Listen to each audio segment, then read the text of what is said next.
Assalamualaikum warahmatullahi wabarakatuh. Selamat pagi dan salam sejahtera untuk kita semua. Pertama-tama kami ucapkan terima kasih kepada Ibu Rosmiati SPD MPD dan Ibu Nurhijrah SPD MPD selaku dosen pengampuh dan dosen mitra pada mata kuliah dasar manajemen umum. Dan saya juga berterima kasih kepada teman-teman sekalian yang telah menyaksikan video kami. Perkenalkan, nama saya Sabana Marwa selaku moderator dan juga pemateri dari kelompok 6 yang akan membahas materi mengenai komunikasi. Adapun teman pemateri lainnya, yang pertama ada Renata Sarong Allah dan Nurlinda Da'a. Adapun pokok bahasan yang akan kami bahas itu ada 9 poin. Yang pertama ada pengertian komunikasi, yang kedua pentingnya komunikasi, yang ketiga fungsi dan tujuan komunikasi, yang keempat ada proses komunikasi, yang kelima unsur-unsur komunikasi, yang keenam jenis-jenis komunikasi, yang ketujuh sifat-sifat komunikasi, yang kedelapan hambatan dalam komunikasi, dan yang kesembilan ada pengaruh antara atasan dan bawahan dalam komunikasi. Yang pertama yang akan saya sampaikan adalah pengertian dari komunikasi. Komunikasi adalah suatu aktivitas penyampaian informasi, baik itu pesan, ide, dan gagasan dari satu pihak ke pihak lainnya yang dapat dilakukan secara langsung maupun tidak langsung. Adapun beberapa definisi komunikasi menurut para pakar. Yang pertama menurut Karl L. Hoefland, komunikasi merupakan proses di mana seseorang, individu atau komunikator mengoperasikan stimulan, biasanya dengan lambang-lambang bahasa, verbal maupun non-verbal, untuk mengubah tingkah laku orang lain. Yang kedua menurut Theodorson dan Tedorson, komunikasi adalah penyebaran informasi, ide-ide sebagai sikap atau emosi dari seseorang kepada orang lain, terutama melalui simbol-simbol. Yang ketiga menurut Edwin Emery, komunikasi adalah seni menyampaikan informasi, ide, dan sikap kepada orang lain. Yang keempat menurut Dalton MC Farland, komunikasi adalah suatu proses interaksi yang mempunyai arti antara sesama manusia. Yang kelima menurut William Albick, komunikasi adalah proses sosial dalam arti pelemparan pesan atau lambang yang mana mau tidak mau akan menumbuhkan pengaruh pada semua proses dan berakibat pada bentuk perilaku manusia dan adat kebiasaan. Yang kedua yang akan saya bahas yaitu pentingnya komunikasi. Komunikasi memiliki hubungan yang erat dengan kepemimpinan. Kepemimpinan yang baik dibangun oleh komunikasi yang baik juga antar anggotanya sehingga memiliki tujuan yang selaras dengan anggota dan pimpinannya. Rogers 1969 mengatakan, leadership is communication, yaitu kemampuan komunikasi akan menentukan berhasil tidaknya seseorang memimpin dalam melaksanakan tugasnya. Komunikasi yang baik juga dapat menjalin hubungan yang baik antara atasan dengan karyawan atau karyawan antar karyawan, sehingga tidak terjadi perselisihan antara karyawan karena salah paham. Yang ketiga yang akan saya bahas yaitu fungsi dan tujuan dari komunikasi. Ada dua fungsi utama manajemen komunikasi dalam bisnis, yaitu sebagai alat untuk menyamakan pengertian semua anggota dalam bisnis dan sebagai alat untuk menggerakkan orang lain dalam anggota sesuai dengan informasi yang diberikan. Adapun 4 fungsi lain manajemen komunikasi dalam bisnis. Yang pertama, manajemen komunikasi sebagai kendali.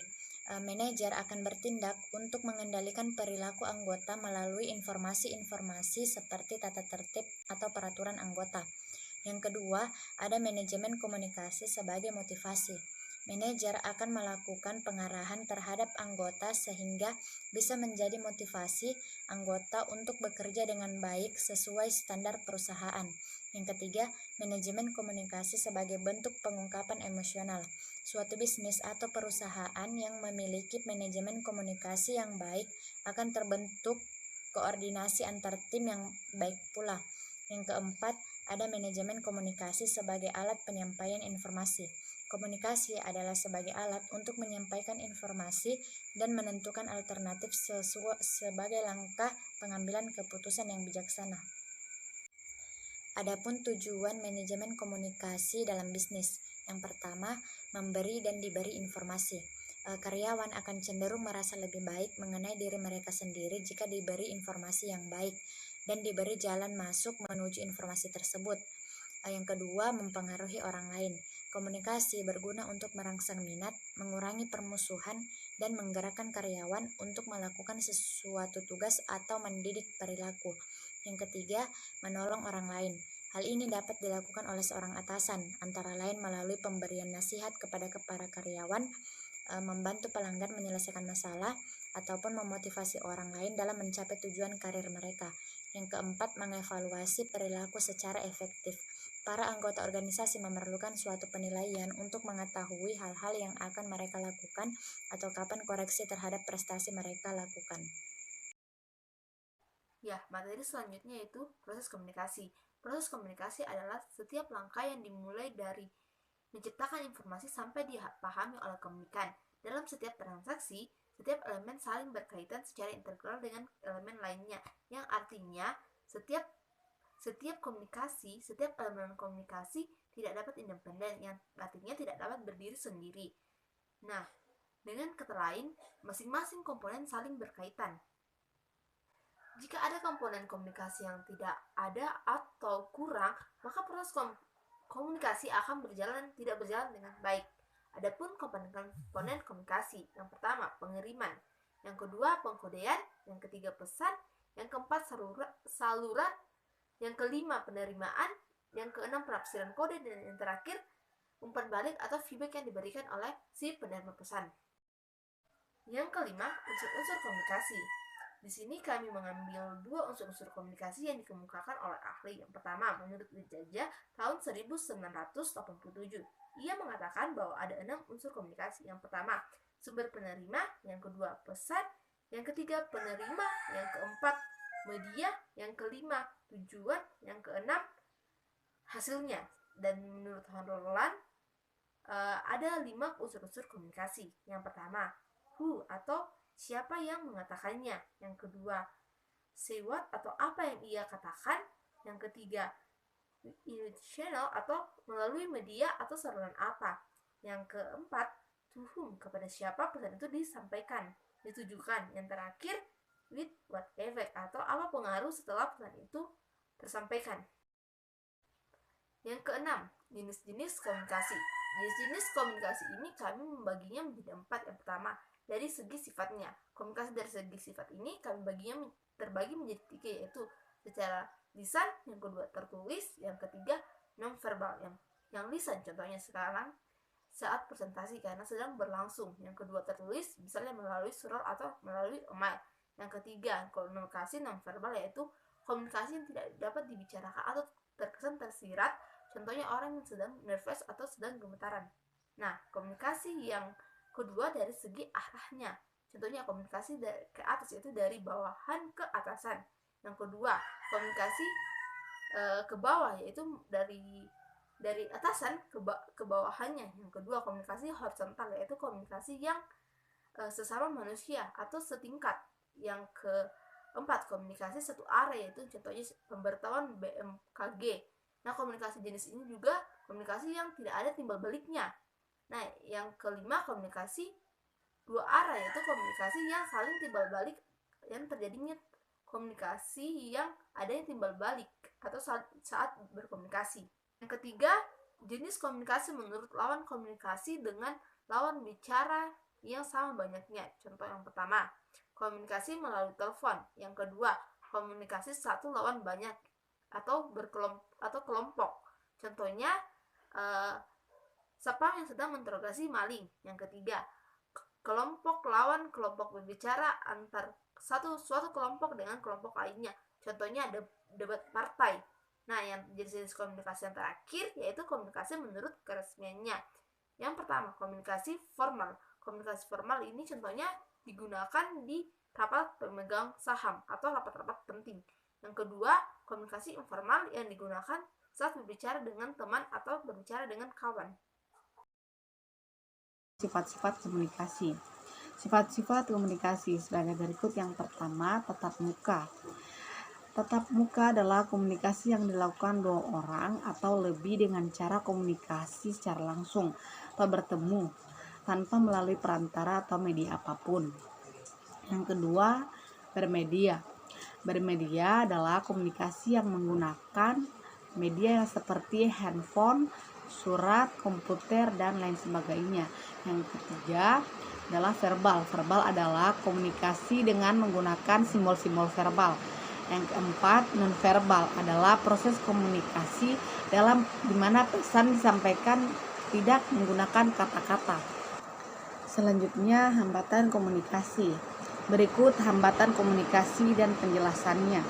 Yang pertama, hambatan pribadi atau personal. Merupakan hambatan yang berasal dari tanah efektif, perasaan atau mental seseorang yang melakukan komunikasi. Yang kedua, hambatan fisik. Hambatan fisik merupakan sesuatu yang berhubungan dengan wujud atau tubuh manusia. Yang ketiga, hambatan usia. Hambatan usia adalah hambatan komunikasi yang berakar pada jarak usia antara komunikator dengan komunikan. Yang keempat, hambatan budaya. Komunikasi yang dilakukan setiap individu, kelompok organisasi, dan sebagainya tentu mempunyai latar belakang kultural tertentu. Kemudian yang selanjutnya, hambatan bahasa. Ini juga berlaku pada bahasa yang di dalamnya mencakup cara pengucapan aksen, cara penuturan yang berbeda-beda. Selanjutnya, hambatan lingkungan. Dari setiap hambatan komunikasi yang ada, tidak semua berasal dari individu partisipan komunikasi. Pengaruh komunikasi antara atasan dan bawahan dalam suatu organisasi. Berikut pengaruh komunikasi antara atasan dan bawahan dalam suatu organisasi, antara lain yang pertama, kinerja anggota organisasi.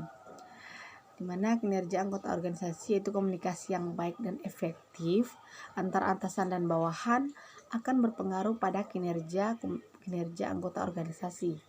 Yang kedua, terlaksananya tugas-tugas organisasi.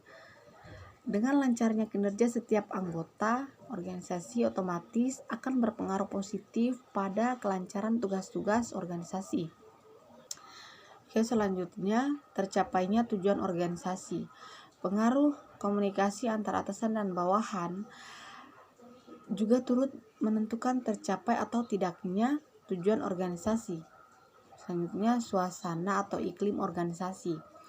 Komunikasi yang baik antara atasan dan bawahan dalam suatu organisasi juga merupakan faktor penting yang mempengaruhi suasana atau iklim organisasi. Selanjutnya, kelangsungan organisasi.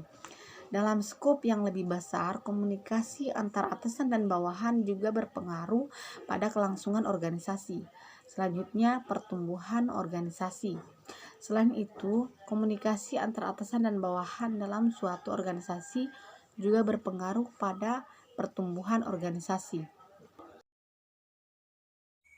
Cukup sekian pembahasan dari materi kelompok kami mengenai komunikasi. Kurang dan lebihnya mohon dimaafkan. Assalamualaikum warahmatullahi wabarakatuh.